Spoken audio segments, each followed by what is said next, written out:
bring the museum back to life. You know, people sit out on the front porch hoping people will come by. Go forth and do good. It's insane. I have the most understanding wife in the world. I treat everybody the same thing. Oh, that's the other thing I love about Marietta. It's like a melting pot.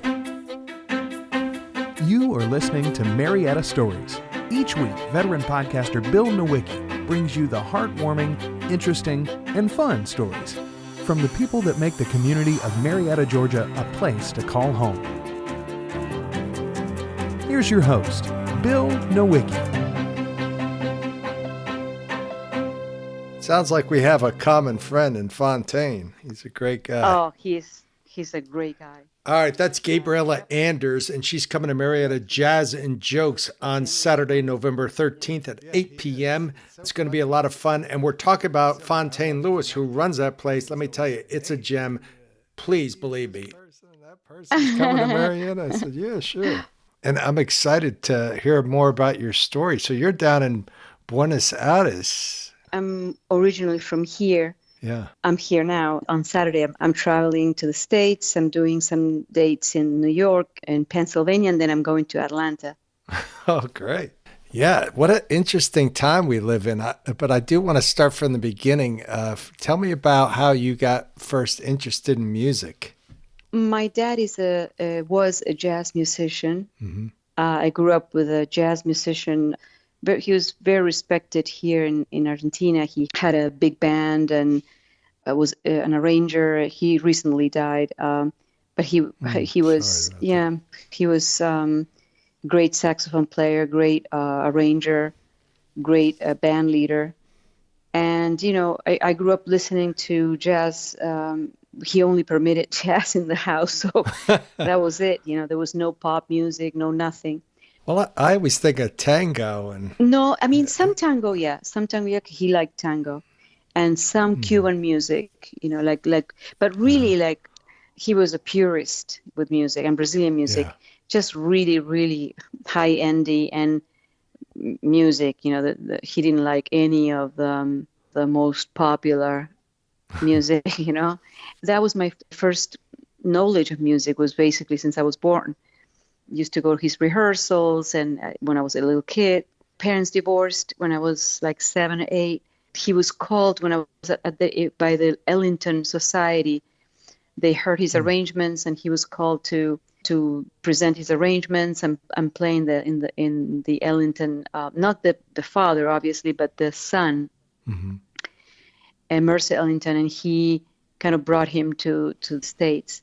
And when I finished high school, I decided to move to the States to study classical composition, and my dad was there, and you know, another way to be closer to him. When they separated, I didn't see him again. It was a very bad divorce. So then I moved to New York, studied there, but very, very shortly, when I was 23, 24, when I was 22, I had an opportunity to do a CD for Japan that did very well. So I was going to Japan as I was in college, and then at 24 and a half, I was signed to Warner Jazz. That was kind of like my big break, and I recorded my first CD called Wanting for Warner Brothers Jazz, and you know, with lots of like George Duke and Alain Mallet and Paul Brown. You know, they were the producers, and an incredible sidemen that studio musicians that played on it. And but those were the producers, and really an incredible experience. That project did very well, and started to travel a lot in Europe and in America. And then I did my second one. Then Warner Jazz closed. You know, when it all fell through. You know, when in 2005, 6. You know, I moved to EMI. I did another CD, Last Tango in Rio there.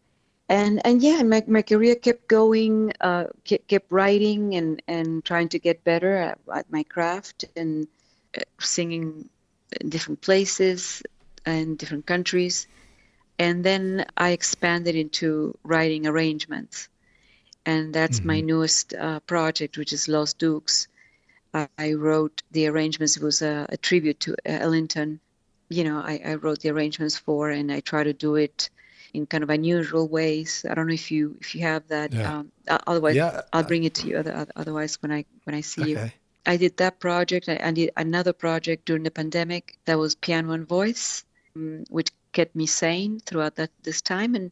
Right. And now, this will be the first time that I'm doing shows, because I was in South America, and in South America it was harder, the Very whole thing, bad. very Very bad. Yeah. It was, and it was really good when it was bad in the States, and that's when I left. And then it turned, the pages turned, So now, I'm kind of hopeful that this virus will die away, and I'm very excited to go to Atlanta. I really love Atlanta, so I'm very excited to be there. Well, let me ask you, what do you think your dad would say about, because he was a purist, you said, and I've listened to some of your music. I've recognized the tunes, but it's much different, Yes. the arrangements. What would he say? As I said, he was kind of an old-fashioned jazzer. He was not very much into the mixing of styles that I do. Right. He was not into that so much. He respected my ability to write, to produce. And before he died, he saw my arrangements. He heard my arrangements for those Dukes, and he really liked them. But that was also, it was Duke Ellington's band. He found the arrangement to be very different. Mm-hmm. He was like, wow, this is really different. Yeah. But I can tell that he liked it. I had to follow my road, As much as I respected his purism about jazz, that was not me. Jazz was part of me, but there were other things that important that were part of me too. So I had to give them voice. Right. Well, let's talk a little bit about that, because you're obviously a woman, and but it sounds like you had a lot of creative control. You took control of the arrangements, the music, the musicians. You lead an all-male band. What was that like?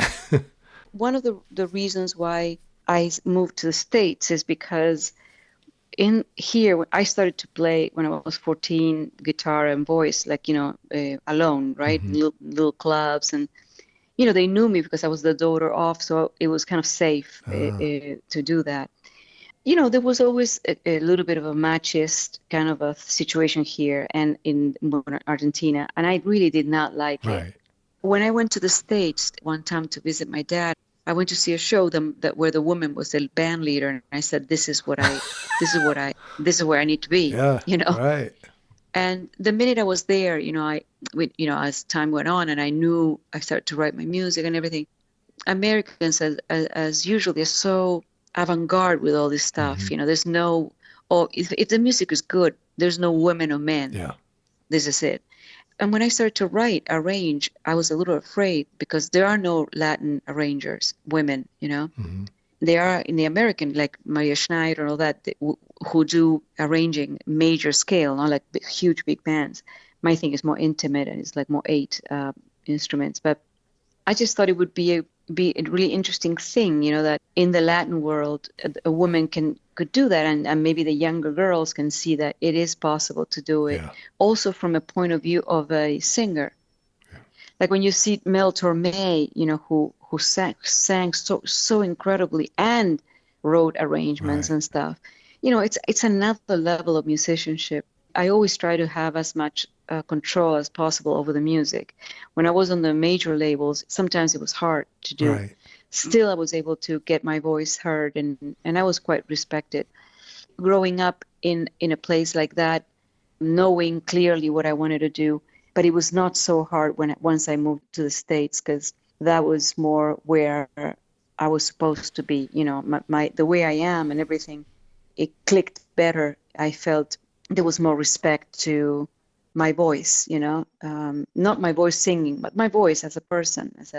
Was there one specific moment that you kind of said, this is going to work? Because, let's be honest, you could see lots of stuff. I see people performing, but I know I can't do it. It's one thing to see something and then have it all click. Was there a moment that it clicked for you?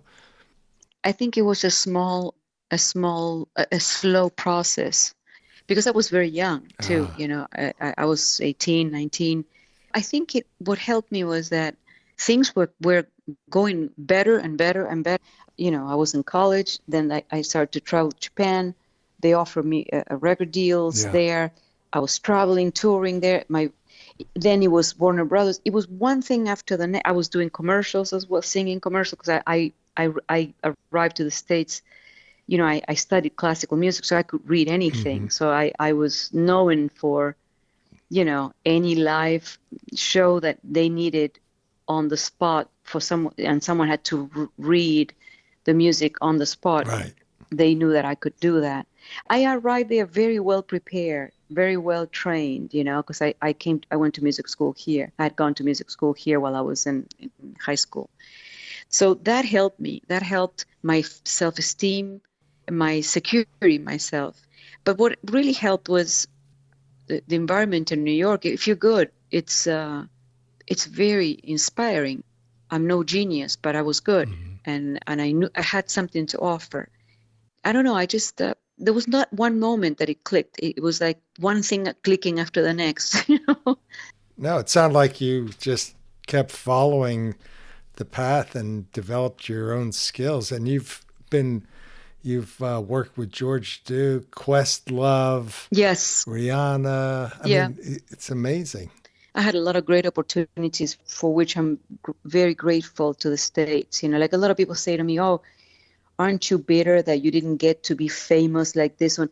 I have no bitterness. I'm grateful for what I had. I guess maybe because I'm South American, I'm gonna have a little bit more of a humble thing. I don't expect that things should be giving to me, but I guess because even though I lived here until I was 18 in Argentina, still you have that little kind of burden of places where things are really, really hard, Yeah.